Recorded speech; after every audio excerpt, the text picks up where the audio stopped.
A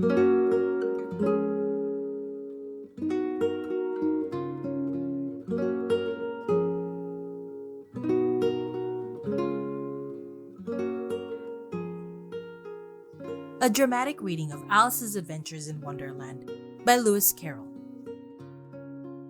Chapter 9: The Mock Turtle's Story.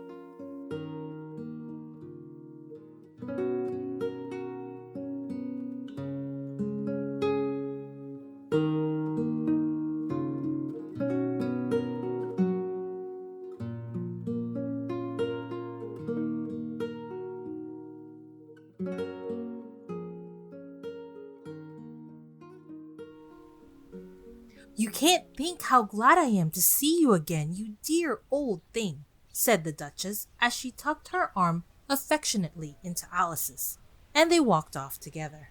Alice was very glad to find her in such a pleasant temper, and thought to herself that perhaps it was only the pepper that had made her so savage when they met in the kitchen. "When I'm a duchess," she said to herself, not in a very hopeful tone though, "I won't have any pepper in my kitchen at all. Soup does very well without.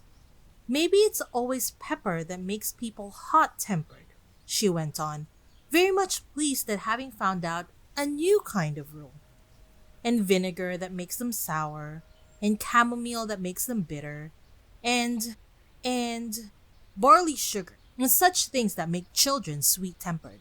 I only wish people knew that. Then they wouldn't be so stingy about it, you know?" She had quite forgotten the Duchess by this time, and was a little startled when she heard her voice close to her ear. "You're thinking about something, my dear, and that makes you forget to talk. I can't tell you just now what the moral of that is, but I shall remember it in a bit." "Perhaps it hasn't one," Alice ventured to remark. "Tut tut, child," said the Duchess. "Everything's got a moral, if only you can find it."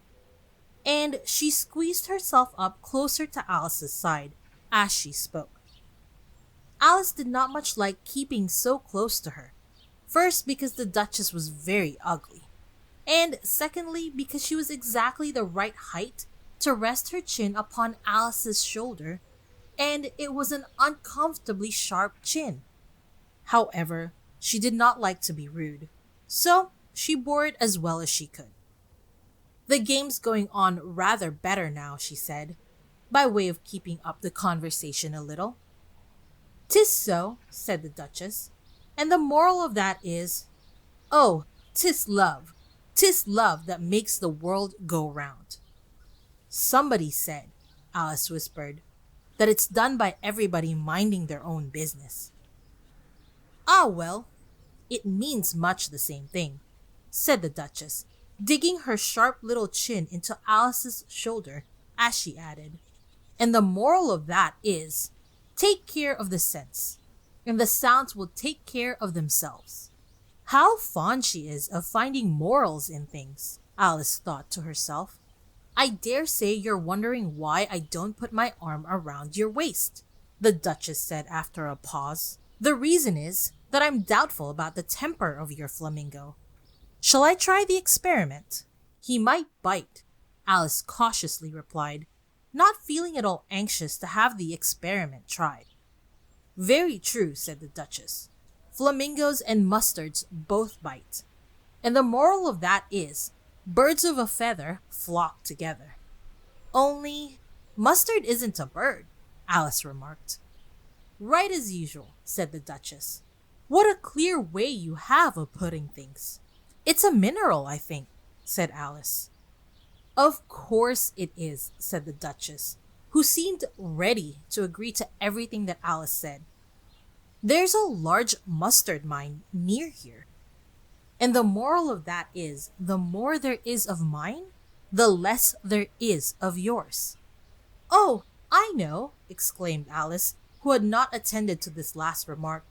"It's a vegetable. It doesn't look like one, but it is." "I quite agree with you," said the Duchess. "And the moral of that is, be what you would seem to be.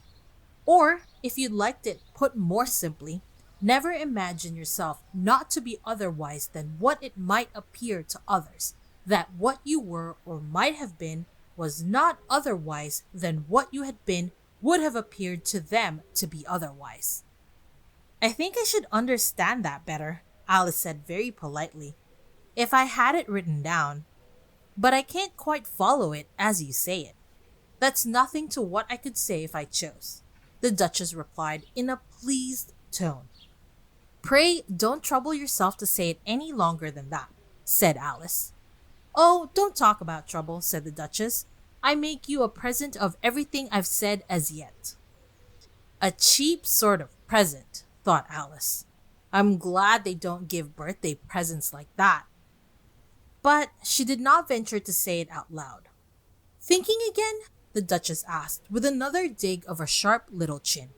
I've a right to think, said Alice sharply, for she was beginning to feel a little worried. Just about as much right, said the Duchess, as pigs have to fly. And But here, to Alice's great surprise, the Duchess's voice died away, even in the middle of her favorite word, moral. And the arm that was linked into hers began to tremble. Alice looked up, and there stood the Queen in front of them, with her arms folded, frowning like a thunderstorm. A fine day, Your Majesty, the Duchess began in a low, weak voice. Now I give you fair warning, shouted the Queen, stamping on the ground as she spoke. Either you or your head must be off, and that's in about half no time. Take your choice. The Duchess took her choice and was gone in a moment. Let's go on with the game, the Queen said to Alice, and Alice was too much frightened to say a word, but slowly followed her back to the croquet ground. The other guests had taken advantage of the Queen's absence and were resting in the shade. However, the moment they saw her, they hurried back to the game, the Queen merely remarking that a moment's delay would cost them their lives. All the time they were playing, the Queen never left off quarreling with the other players and shouting, "Off with his head," or "Off with her head." Those whom she sentenced were taken into custody by the soldiers, who of course had to leave off being archers to do this, so that by the end of half an hour or so, there were no archers left, and all the players, except the King, the Queen, and Alice, were in custody and under sentence of execution. Then the Queen left off, quite out of breath, and said to Alice, "Have you seen the mock turtle yet?" "No," said Alice. "I don't even know what a mock turtle is." "It's the thing mock turtle soup is made from," said the Queen. "I never saw one or heard of one," said Alice. "Come on then," said the Queen, "and he shall tell you his history." As they walked off together, Alice heard the King say in a low voice to the company generally, "You are all pardoned." "Come, that's a good thing," she said to herself, for she had felt quite unhappy at the number of executions the Queen had ordered. They very soon came upon a griffin, lying fast asleep in the sun. If you don't know what a griffin is, look at the picture. "Up, lazy thing," said the Queen, "and take this young lady to see the mock turtle, and to hear his history. I must go back and see after some executions I have ordered." And she walked off, leaving Alice alone with the griffin. Alice did not quite like the look of the creature, but on the whole she thought it would be quite as safe to stay with it as to go after the savage Queen. So she waited. The griffin sat up and rubbed its eyes. Then it watched the Queen till she was out of sight. Then it chuckled. "What fun!" said the griffin, half to itself, half to Alice. "What is the fun?" said Alice. "Why, she," said the griffin. "It's all her fancy, that. They never executes nobody, you know. Come on." Everybody says "come on" here, thought Alice as she went slowly after it. I never was so ordered about in my life. Never. They had not gone far before they saw the mock turtle in the distance, sitting sad and lonely on a little ledge of rock. And as they came nearer, Alice could hear him sighing as if his heart would break. She pitied him deeply. "What is his sorrow?" she asked the griffin, and the griffin answered, very nearly in the same words as before. "It's all his fancy, that. He hasn't got no sorrow, you know. Come on." So They went up to the Mock Turtle, who looked at them with large eyes full of tears, but said nothing. "This here young lady," said the Griffin. "She wants to know your history, she do?" "I'll tell it to her," said the Mock Turtle in a deep, hollow tone.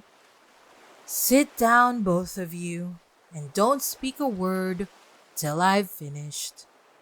So they sat down and nobody spoke for some minutes. Alice thought to herself, "I don't see how he can ever finish if he doesn't begin." But she waited patiently. "Once," said the Mock Turtle at last, with a deep sigh, "I was a real turtle." These words were followed by a very long silence, broken only by an occasional exclamation, "Hugh!" from the Griffin, and the constant heavy sobbing of the Mock Turtle. Alice was very nearly getting up and saying, "Thank you, sir, for your interesting story," but she could not help thinking there must be more to come, so she sat still and said nothing. "When we were little," the Mock Turtle went on at last, more calmly, though still sobbing a little now and then, "we went to school in the sea. The master was an old turtle. We used to call him Tortoise." "Why did you call him Tortoise if he wasn't one?" Alice asked. "We called him Tortoise because he taught us," said the Mock Turtle angrily. "Really, you are very dull." "You ought to be ashamed of yourself for asking such a simple question," added the Griffin. And then they both sat silent and looked at poor Alice, who felt ready to sink into the earth. At last the Griffin said to the Mock Turtle, "Drive on, old fellow. Don't be all day about it." And he went on in these words. "Yes, we went to school in the sea, though you mayn't believe it." "I never said I didn't," interrupted Alice. "You did," said the Mock Turtle. "Hold your tongue," added the Griffin, before Alice could speak again. The Mock Turtle went on. "We had the best of educations. In fact, we went to school every day." "I've been to a day school too," said Alice. "You needn't be so proud as all that." "With extras?" asked the Mock Turtle, a little anxiously. "Yes," said Alice. "We learned French and music." "And washing?" said the Mock Turtle. "Certainly not," said Alice indignantly. "Ah, then yours wasn't a really good school," said the Mock Turtle in a tone of great relief. "Now at ours they had at the end of the bill French, music, and washing extra." "You couldn't have wanted it much," said Alice, "living at the bottom of the sea." "I couldn't afford to learn it," said the Mock Turtle with a sigh. "I only took the regular course." "What was that?" inquired Alice. "Reeling and writhing, of course, to begin with," the Mock Turtle replied. "And then the different branches of arithmetic. Ambition, distraction, uglification, and derision." "I never heard of uglification," Alice ventured to say. "What is it?" The Griffin lifted up both its paws in surprise. "What? Never heard of uglifying?" it exclaimed. "You know what to beautify is, I suppose." "Yes," said Alice doubtfully. "It means to make anything prettier?" "Well then," the Griffin went on, "if you don't know what to uglify is, you are a simpleton." Alice did not feel encouraged to ask any more questions about it, so she turned to the Mock Turtle and said, "What else had you to learn?" "Well, there was mystery," the Mock Turtle replied, counting off the subjects on his flappers. "Mystery, ancient and modern, with seaography, then drawing. The drawing master was an old cogger eel that used to come once a week. He taught us drawing, stretching, and fainting in coils." "What was that like?" said Alice. "Well, I can't show it to you myself, The Mock Turtle said. I'm too stiff, and the Griffin never learnt it. Had it time, said the Griffin. I went to the old classics master, though. He was an old crab, he was. I never went to him, the Mock Turtle said with a sigh. He taught laughing in grief, they used to say. So he did, said the Griffin, sighing in his turn, and both creatures hid their faces in their paws. And how many hours a day did you do lessons? Said Alice in a hurry to change the subject. 10 hours the first day, said the Mock Turtle. 9 the next, and so on. What a curious plan, exclaimed Alice. That's the reason they're called lessons, the Griffin remarked, because they lessen from day to day. This was quite a new idea to Alice, and she thought it over a little before she made her next remark. Then the 11th day must have been a holiday. Of course it was, said the Mock Turtle. And how did you manage on the 12th? Alice went on eagerly. That's enough about lessons, the Griffin interrupted in a very decided tone. Tell her something about the games now.